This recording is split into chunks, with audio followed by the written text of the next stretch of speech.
Story that not just Republic has tracked, but we've also got you a lot of inside track as to what really this ongoing probe in the Delhi excise policy case with the ED will be all about.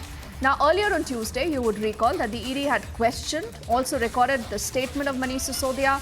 The probe agency has also made a fresh arrest in the case as it has taken into custody the Hyderabad-based businessman Arun Pillai. Sisodia was arrested on the 26th of February. This is an ongoing investigation of a case related to alleged irregularities in the framing and the implementation of the excise policy. Delhi's Rouse Avenue Court later sent him to judicial custody till March the 20th, and tomorrow is when the court will hear Sisodia's bail plea. And before that, Shravan, you're getting us more details of what possibly could be more trouble brewing in for Manish Sisodia.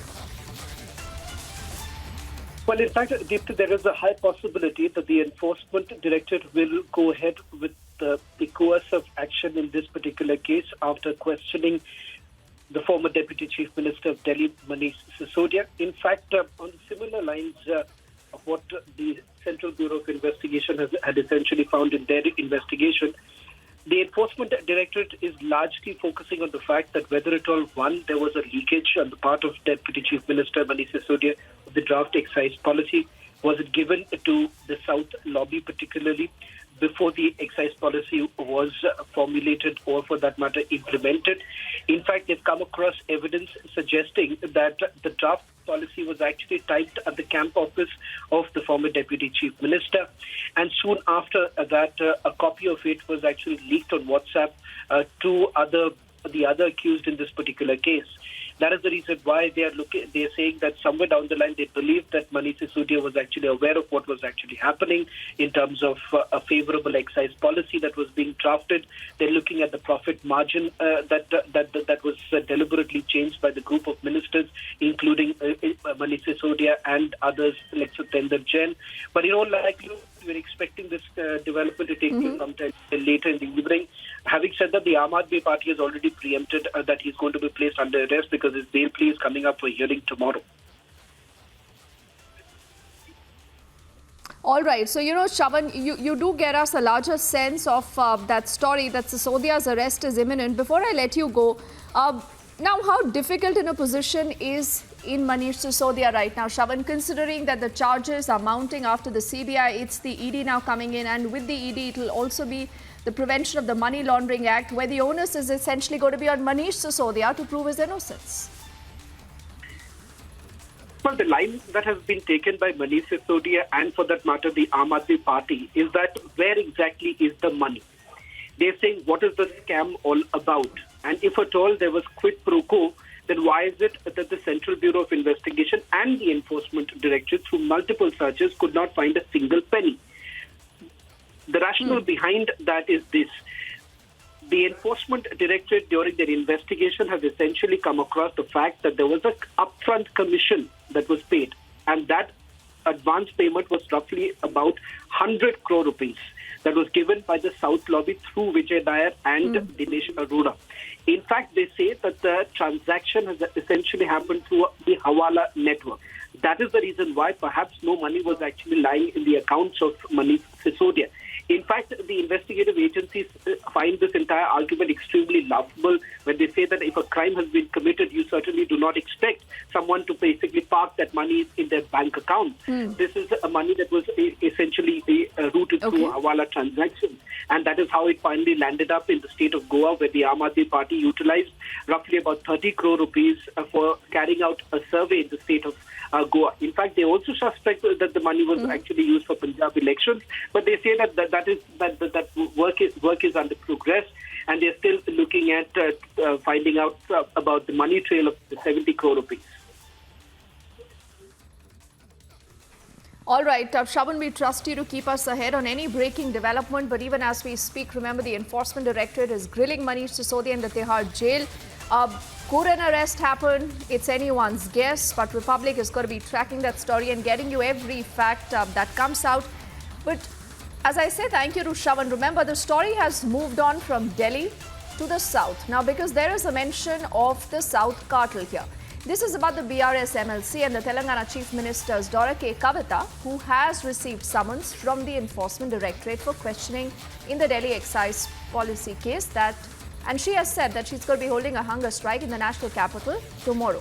Now, what she's also asserted that there are going to be 18 political parties that have assured to participate in the protest. The BRS leader also said that she will face the Enforcement Directorate as she has not done anything wrong. Now, look at what she says. She's played the Telangana card, now she's playing the woman card. Now, she says that if a woman has to be interrogated by a central agency, then as per law, she has a quote-unquote fundamental right to be questioned at her home. She has earlier launched a no-holds-barred attack on the Modi government. We listen into what we heard from her, followed by more reactions that have come in. देखिए, friendly उनके जितने भी political parties होते हैं उन पे कोई red नहीं होता है। फ्रेंडली उनके जितने भी बिजनेस हाउसेस है उन पे कोई रेड नहीं होता है। उन सबके लिए तो 7 खून माफ हो जाते हैं। अब अदानी जी ले लीजिए, बाकी बहुत लोग हैं, उन पे तो कुछ नहीं होता है। और आज तो इतना चर्चा है पूरे देश भर में कि देश में डबल इंजन सरकार चल रहा है। और ये 2 इंजन कौन है देश में? एक इंजन प्रधानी है, दूसरा इंजन अदानी है। तो ये हालत आज देश में है। तो ये बच्चा जान चुका है, जिस तरीके से मोदी जी अपने आप को क्लीन बताते थे, साफ बताते थे, वो है नहीं। और श्रीलंकन गवर्नमेंट भी यहाँ आके बोल के गया है कि अदानी जी के लिए आप मोदी जी खुद जाके बोले कि इनको प्रोजेक्ट देना है। तो इस तरीके के सब बात सामने आ रहे हैं। तो ये छुपाने के लिए आप विपक्षों पे ईडी का वार कर रहे हो, वो ठीक है, हम विपक्ष है, जेल लेंगे, हम पॉलिटिशियन हैं, लेकिन जनता पे जो महंगाई का आप वार कर रहे हो ना, वो जरूर आपको आगे इलेक्शन में रिजल्ट दिखाएगा। मोदी जी, आप काम उस पर करिए। मेरा विनंती ये है भारतीय जनता पार्टी से, please work on reducing the prices, please work on giving more subsidies, please work on giving more jobs. What will you get out of torturing people like us? आप करिए, हम बात करेंगे, हम जरूर फेस करेंगे ईडी को। लेकिन आपके बीएल संतोष जी से भी बोलिए, जरा हमारे तेलंगाना में आके सिट के सामने पेश हो जाए, आंसर करें, क्वेश्चन आंसर करें। किस बात की डर है आप? हमने गलती नहीं किया, हम तो आ रहे हैं ईडी में, हम कल भी जाएंगे। आपको जो करना है करिए, जो लीगल कोर्स है, लीगल एक्शन है, हम पूरा आपसे कोऑपरेट करेंगे। All I'm saying is allegations by Enforcement Directorate in this country. They've already registered more than 5,422 cases. Conviction in only 23 cases. So what is happening in this country? They are using ED as a tool to harass other opposition parties. Even more strange is, even before ED sends summons, the entire local BJP will start speaking. Pampichestamu, rape someone lostai, ellundi someone lostai. So is it not a fact that ED, IT and CBI are extended arms of Narendra Modi? ये बिल्कुल झूठ है जो KTR ने बोला है। मैं भी फॉलो करी उनका प्रेस मीट। वो ऐसे दिख रहे थे कि बहुत फ्रस्ट्रेशन में है, इतने फ्रस्ट्रेशन में हैं। ये लोग सोच रहे थे कि तेलंगाना में भारतीय जनता पार्टी मतलब बीआरएस के खिलाफ कोई पार्टी नहीं रहेगा, सब पार्टी को यहाँ ख़त्म कर देंगे। कांग्रेस को ख़त्म कर दिए तो बीजेपी को भी यहाँ तो उतना नहीं आ ही नहीं पाएगी, ये वो सोच में थे। जब बीजेपी तेलंगाना में एकदम लोगों तक नीचे तक पहुँच गई है, नरेंद्र मोदी